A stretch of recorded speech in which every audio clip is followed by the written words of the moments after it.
அந்த மாயங்கிறது யோக மாய. அந்த யோக மாயை வச்சுக்கிட்டு தான் கிருஷ்ணாவதாரம் பண்ணினார். அவர் சொல்றார் 7வது கர்ப்பம் தேவகிக்கு 7வது கர்ப்பம் வரபோது என்ன பண்ணினார்? அந்த யோகமாயை எடுத்துக்கிட்டு வசுதேவருடைய இன்னொரு பத்னி தேவகி 2வது மனைவி, மூத்த மனைவி இருக்காள், அவளுக்கு பேர் ரோகிணின்னு பேரு. அவள் நந்தகோபனுடைய வீட்டிலே நந்தகோகுலத்தில் அவளை வச்சிருக்காள். இந்த தேவகியினுடைய வயத்தில் இருக்கிற கர்ப்பம் அங்க போக முடியாது பண்ணினாள். அதுக்குத்தான் ஆகர்ஷணம் சங்கர்ஷணம். அந்த ஆகர்ஷணம் சங்கர்ஷணங்கிறத பண்ணினது எது? மாய. அதே மாதிரி யசோதிக்கு பொன் குழந்தை பிறந்து பகவான் இந்த இடத்திலே வசுதேவர் தேவகிக்கு குழந்தையா பிறந்து அந்த வசுதேவர் அந்த குழந்தைய கொண்டு போய் யசோதையினுடைய வீட்டுல விட்டுவிட்டு அந்த பொன் குழந்தைய தூக்கி இங்க வந்து அந்த பொன் குழந்தை தான் தேவகிக்கு பிறந்த 8வது குழந்தைன்னு இந்த கம்சன் நினைச்சுக்கிண்டு அவளை வெட்டணும்னு கத்திய தூக்குற போது நேர அம்பாளாகவே தோன்றினாளுங்க. சிரிக்கிறாள். டே எங்களோடவா விளையாடுற நீ? என்ன அல்ப பயல, நீ யாரா நான் யாரா? இது யோகமாயிடா, உன் கண்ணை கட்டி விடும்டா, உனக்கு புரியாதுடா. நான் அவனை கொல்ல வந்திருக்கேன். இன்னொருத்தன் இருக்கான், அவன் வருவான். எங்க இருக்கான்னு சொல்லல. கம்சனாவது அட்ரஸ் வாடா குழு, இவ்வளவு தூரம் சொல்றிய அட்ரஸ் குழுன்னு வேகப்படாதோ. இருக்கான், ஒளிஞ்சுட்டு இருக்கான். அவன் ஒளிஞ்சுட்டு இருக்கான்னு தான் சொன்னாலே தவிர எங்க இருக்கான்னு சொல்லலை. காரணம் என்ன? ஒளிஞ்சுட்டு இருந்தா தான் சக்தி. நம்ம கையில இப்படி மூடின்னு இருந்தா தான் உங்களுக்கெல்லாம் ஒரு கவலை உண்டாகும். இப்ப நான் கையை மூடின்னு இருக்கேன்னு வச்சுக்கோ, முடிக்கல நீயே மூடிட்டே கதை சொல்றேன். சாஸ்திரி இப்படி கையை மூடிட்டு இருக்காரு, வாட் இஸ் த மேட்டர்?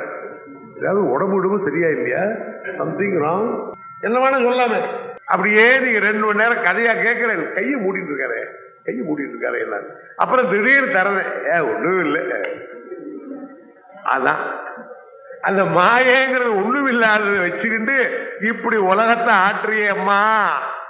அதனால சிங்காரி கிருத்யா எங்க மனசை தொட்டு பாருமா. தபக்கம் பர பரூஷ்மர தாரகம்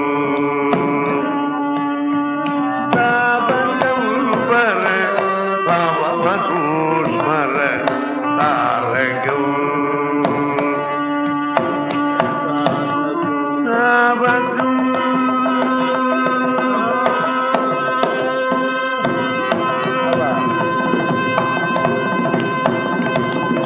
தேவக சங்கல்ப சித்ததானோ தேவக சங்கல்ப சித்ததானோ தேவக சங்கல்ப சித்ததானோ பவ தெய்வத நர பாவ பாவனயாதோ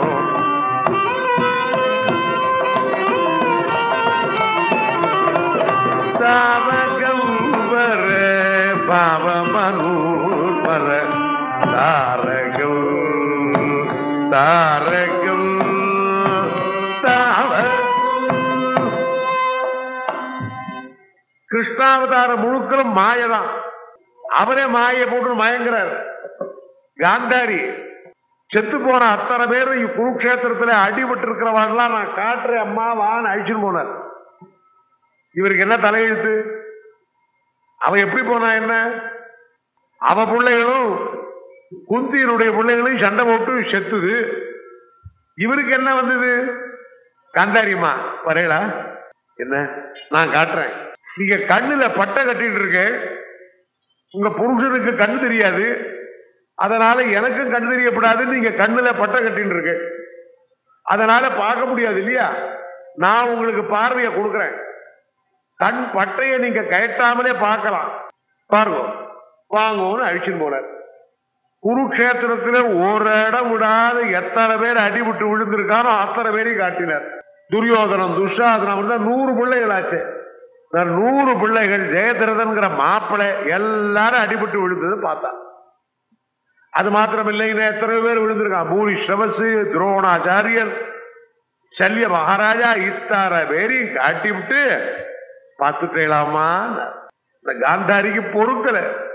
எனக்கு இத்தனை பேரையும் நீ அழிச்சவன் யார் தெரியுமா? இல்த குமூலமோ நீ உகதா. கிருஷ்ணா, பாண்டவாள் அழிக்கலடா, நீ தாண்டா அழிச்சே. இல்த குமூலமோ நீ உகதா சௌரி அந்த கூடி பூஜேதி. இல்த குமூலமோ நீ உகதா.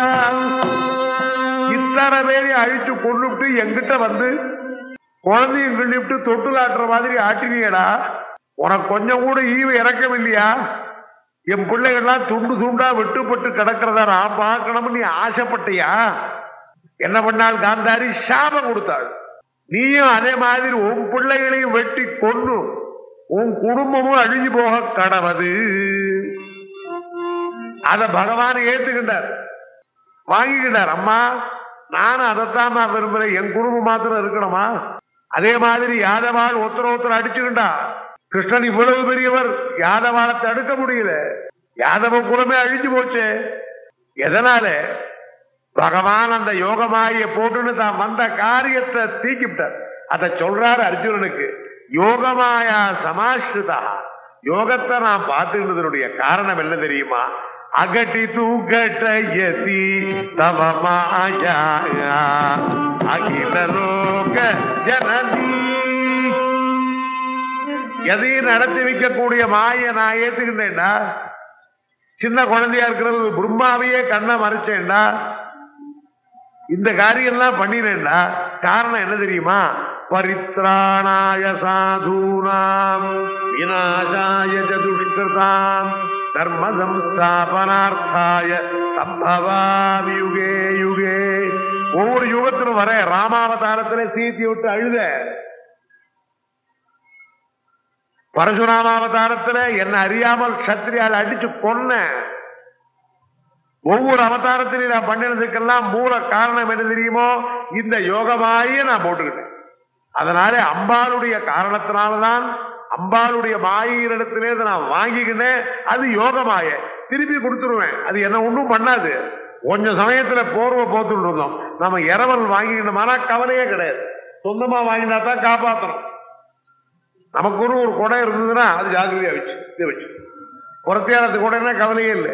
என்னாச்சு? அது போயிடுச்சு, கொலை போட்டு நான் வாத்திலே வாங்கிட்டு அது போக வேண்டிய கொடை. அது மாதிரி யோகமாகி ஆடுறாளாம். நரநாராயண ஸ்வரூபத்திலே பத்ரிகாசிரமத்திலே தபசு பண்றான். எதுக்கு யோகமாயே? நம்மளே கேட்கிற மத்தியா, நம்ம பரீட்சை பண்றதுக்கு தான். நம்ம பாத்திரம் அழுக்கா இருந்தா என்ன பண்றோம்? தேய்க்கிறோம். பாத்திரங்கள்லாம் தேய்க்கலையா? பாத்திரம் தேய்க்காத நம்ம எடுத்துக்கிறோமா? இப்ப எல்லாம் ரொம்ப சௌரியமா வந்திருக்கு. எல்லாம் எவர் செல்வர் அப்படி தொடச்சுக்கணும். இவன் சாப்பிட்டுட்டு அவன் சாப்பிட்டுட்டு அவருக்கு. அதனால ஏக காலத்துல 10 பேர் சாப்பிடலாமே. இந்த மாதிரி எப்ப கிடைக்கும்? பின்னெல்லாம் பித்தளை பாத்திரம் எல்லாம் போட்டு தேப்பாடு படிச்சுட்டு இருக்க வேண்டாமா? தேக்கத்தாண்டா அழுக்கு போகும். பரீட்சைன்னு வச்சா தாண்டா நீ புத்தி வரும். பரீட்சை நீ வைக்கலன்னா படிப்போம். ஆனுவல் எக்ஸாமினேஷன் வருது, ஏதோ படி. இனிமேல் பரீட்சையே கிடையாது. பள்ளிக்கூடத்தில் இருக்கிறவெல்லாம் பள்ளிக்கூடத்துக்கு வந்தால் போரும். எவன் படிப்பான்? எவனுக்காக ஒரு பாடம் வருமா? பரீட்சைன்னு ஒண்ணு வச்சு தொலைக்கிறாரே. இதெல்லாம் படிச்சா படிக்கும், படிக்காத போறா போகும். பள்ளிக்கூடத்துக்கு மாத்திரம் வந்துட்டு இருக்கோம். அது மாதிரி வரப்படாதான் எல்லாரும் நானா படிக்கிற போது அப்படித்தான் நினைச்சேன். பரீட்சைன்னு வந்தாத்தாண்டா நம்ம புத்தி கண்ணை திறக்கும். அது மாதிரி தாண்டா வாழ்விலே ஒவ்வொருத்தருக்கும் பரீட்சை வருது, இடர்றது, இது குட்டு வாங்குறது. அது இல்லைன்னாக்க யார் பகவான்கிட்ட வருவான்? எத்தனையோ பேர் பகவான் நிந்தனை பண்றோம். எத்தனை பேர் இருக்கான்? கடவுள்லாம் ஒண்ணும் கிடையாது சார். ஏதோ சில பைத்தியங்கள்லாம் கூத்தாடுறது அப்படின்னு சொல்லிட்டு இருந்தவெல்லாம் இன்னைக்கு கன்னத்துல போட்டு அங்க பிரதட்சணம் பண்றான். எங்க தெருக்கு பக்கத்துல ஒருத்த மீட்டிங் போட்டிருந்தான் ஒரு 30 வருஷத்துக்கு முன்னாடி. கடவுள் என்னை நம்ம ஏமாத்தி விட்டார், நாமும் அதற்கு மூட பழக்கங்களுக்கு விட்டோம் அப்படின்னு பேசிட்டு இருந்தான். சிவப்பிரகாசம்னு பேரு. அவனுக்கு அப்பா அப்படி பேர் வச்சார், சிவப்பிரகாசம். அவன் என்ன பிரகாசமோ இப்படி பேசிட்டு இருந்தான். அப்புறம் என்ன ஆச்சோ தெரியல, அவனுக்கு அப்புறம் ஆச்சு. ஒரு நாளைக்கு நான் வடபழனிக்கு போயிட்டு இருக்கேன். வடபழனியில அவன் அங்க பிரதட்சணம் பண்றான். யோசிச்சு பார்த்தா இவன் தான் சிவப்பிரகாசம். யார் பண்ண வச்ச அவனை? அந்த மாய அவனை போட்டு, அந்த மாய வந்த உடனே அடி வாங்கினான். அடி வாங்கின உடனே புத்தி வருது, வேற ஒருத்தரும் காப்பாற்ற மாட்டா. நான்யம் தத பத்மபலாசலோச்சனா துக்கசிதம் தம் மிருகயாமி கஞ்சனா. அந்த பரீட்சை வந்த போது பிரம்மாதி தேவர்களா இருந்தாலும் மகாவிஷ்ணுவா இருந்தாலும் சிவனா இருந்தாலும் மாயன்னா மாயதான். சிவனுக்கே மாய, அவர் மாயெல்லாம் தாண்டினவர் பேரு. அவரே பஸ்மாசுரனுக்கு போய் மாட்டினார். அவர் ரொம்ப நல்லா தபஸ் பண்ணா இவர் ரொம்ப சந்தோஷம் வந்துருது. என்ன வேணா கேள்றா, என்ன வேணா கேட்கலாம், கேளு. நான் யார் தலையில கை வச்சாலும் அவன் சாம்பலாகணும். ஆஹா கொடுத்தேன்டா. அப்படியாதான் நீங்க கொடுத்தது பலிக்கிறதா பார்க்கலாம், உங்க தலையில கை வைக்கிறேன். அதான் மாய. அந்த மாய போகணுமானால் அதுக்கு நரநாராயண மகரிஷிகள் பதரி தப்பவன சஞ்சாரி பதரி தப்பவன சஞ்சாரி அதிதீவிர முக தபச்சாரி பதரி தப்பவன சஞ்சாரி உதாசீல் நர நாராயண நர நாராயண அதிதீவிர தவ அதிதீவிர தவ பதரி தபவன சஞ்சாரி. நமக்கு பாரத வருஷம் அன்னைக்கு சொன்ன கண்டங்கள் நவகண்டங்கள் நம்ம பழைய ஜாகிரபி. பாரத வருஷே பரத கண்டே வேறோர் தட்சிணே பார்ஸ்வே சகாப்தே இதெல்லாம் சங்கல்பம் பண்றோம். நம்முடைய எல்லை, இந்த எல்லைக்குள்ள நம்ம கர்மா பண்ணினாத்தான் கர்மா. இதை தாண்டி போய் பண்ணினோம்னா கர்மாவுக்கு பிரயோஜனமே இல்லை. கர்மாங்கிறது பண்றதுக்கு வேண்டிய இடம் சுத்தமா இருந்தா தான் கர்மாவுக்கே பலன். சுத்தம் இல்லாத இடத்துல பண்ணினாலே சரியில்லை. பூமியினுடைய சம்பந்தம் இல்லாத இடத்துல பண்ணினாலே, இப்ப நாமெல்லாம் மாடியிலே பண்றோம், வேற வழி இல்லை. பூமியினுடைய சம்பந்தம் இல்லாத மாடி, நான் 36வது மாடியில் இருக்கேன், அங்கதான் ஸ்ராத்தம் எல்லாம் பண்றேன். ஏன்னா பிதர்கள் அப்படியே வாங்கி போடுவாங்க. பூமியினுடைய சம்பந்தம் இருக்கணும், அது இருக்கட்டும், அதை பத்தி வேணாம் இப்ப நமக்கு.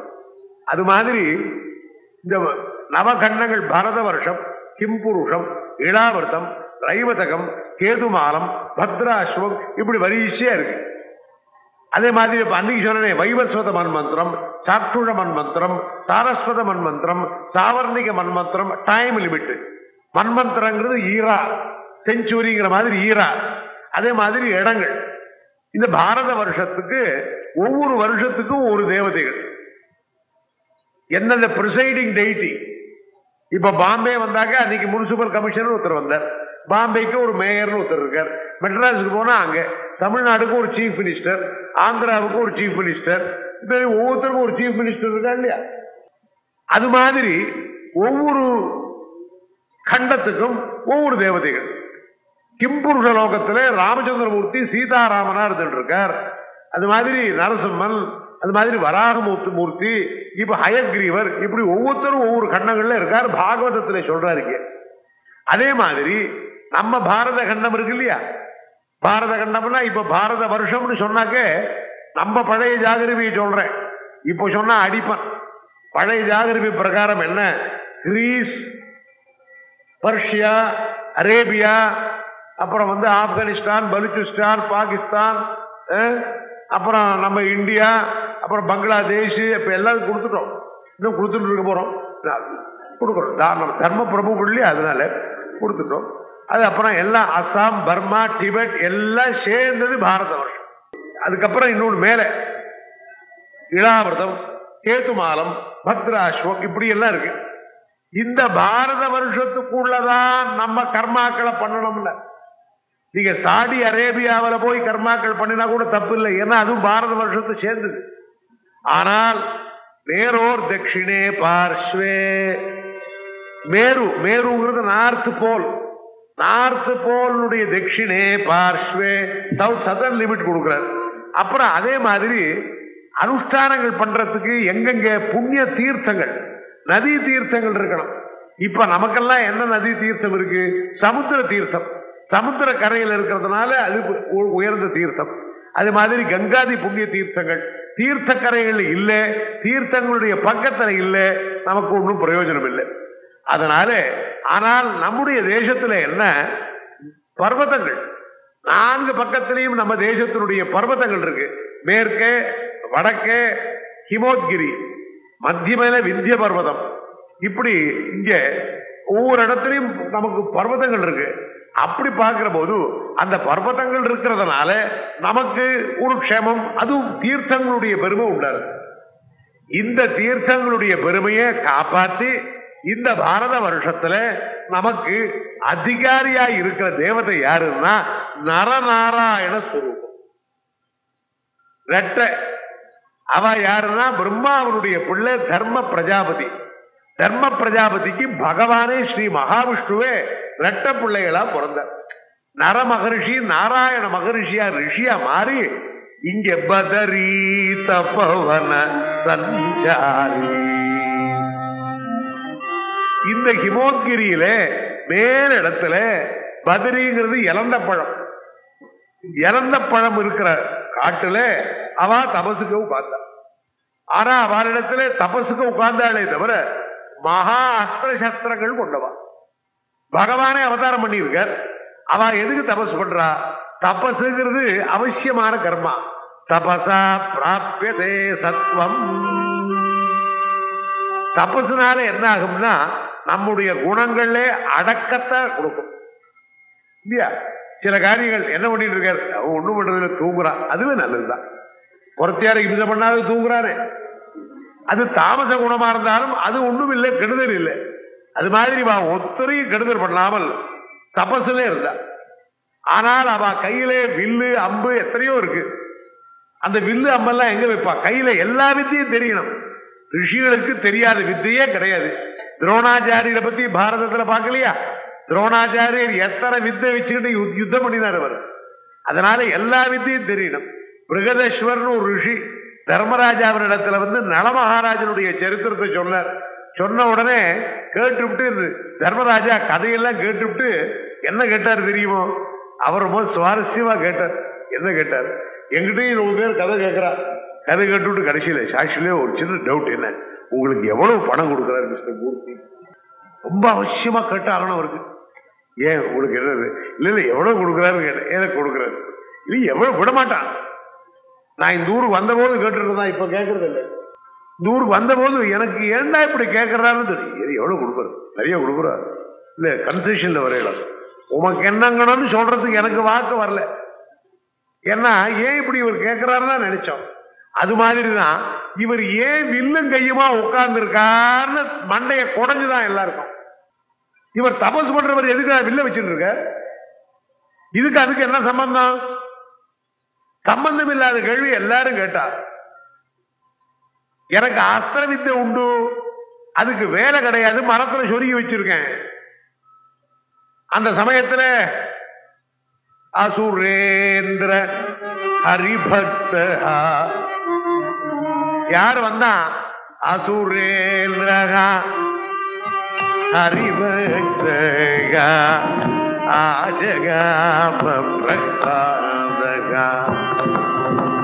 பிரகலாதன்கிறவன் வந்தாருங்க. பிரகலாதன் ராஜா, அசுரேந்திரன் பகவானையே அவதாரம் பண்ணும்படியா பண்ணினார். பகவானதை அவதாரம் பண்ணி இருக்க பண்ணும்படியான அந்த பிரகலாதன் பரம பக்தன், தேவர்களை எல்லாம் ஜெயிச்சு ராஜ்ய பரிபாலனம் பண்றார். அந்த பிரகலாதன் இந்த வழியா வரபோது மரத்துல வில்லும் அம்பும் தொங்கின்னு இருக்கிற சமயத்துல அவளை பார்த்து கேட்டார், யாரு அது? 2 பேர் தபசு பண்றா. ஏன் நீ எதுக்கு தபசு பண்றேன்? எதுக்கு வில்லு? இவ பார்த்தா, உன் வேலையா அது? உன் வேலையா? நீ வந்த வேலையை பார்த்து போடா. நாங்க வில்லு வச்சுக்கிறோம், என்ன வேணா பண்றோம். நீ பரம பக்தன், விஷ்ணு பக்தன். விஷ்ணு பக்தனா இருக்கிற அக்க போறா. நாங்க வில்லு வச்சுட்டு இருக்கோம், பானம் வச்சுட்டு இருக்கோம், கேட்கவா வர போ. இந்த பார்த்தார் பிரகலாதன் அவர் எப்ப ஏற்பட்டவர்? அவர் ராஜா இல்லையா? அசுரேந்திரன். நீ அப்படியா சொல்றீர்? என்னையா நீர் வில்லு வச்சுட்டு இருக்கீர், நான் எதுக்குன்னு கேட்டா என்ன போ நான் சொல்றேன், வாரு என்னோட யுத்தத்துக்கு. ஆகான்னு அவ்வளவுதான். நரநாராயணார் 2 பேரும் பிரகலாதனோடு சண்டை போட்டான்.